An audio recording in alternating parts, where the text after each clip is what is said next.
para sa ating kababayang si Janriel Casimero. Dahil magkakaroon nga po ng optional fight itong ating kababayan mula kay Junto Nakatani at dito kay Inoue. Garantisado na po mula sa Saudi promotion sa mismong promotor nito na si Koki Kameda. Kung sakali nga po na mapili ng kampo nitong si Junto Nakatani na itong si Luis Neri na lamang muna ang kanyang makakalaban, magkakaroon po ng Plan B sa parte ng ating kababayang si Casimero. Sa huling inilabas na balita mula dito sa kampo ni Naoya Inoue ay inamin mismo ng naturang Hapon na gusto muna nitong maglaylo sa boxing.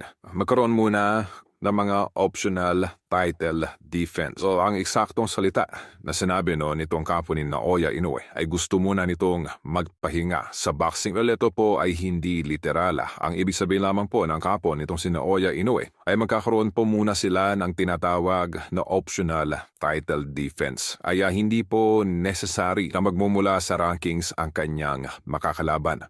Malaya pong mamili ang isang kampyon kung sino ang kanyang makakalaban, kahit ito ay wala sa rankings. Yan po yung privilege na ibinigay dito kay Naoya Inoue dahil sa loob ng isang taon ay 4 beses nito dedepensahan ang kanyang mga titulo. Ang magiging basihan ay yung mga exciting opponents na wala po sa rankings. At isa po dito ang ating kababayang si Casimero na posible pong mapili ng kapo nitong si Naoya Inoue. O sakali nga po na hindi matuloy ang laban nitong si Alas kontra Nakatani.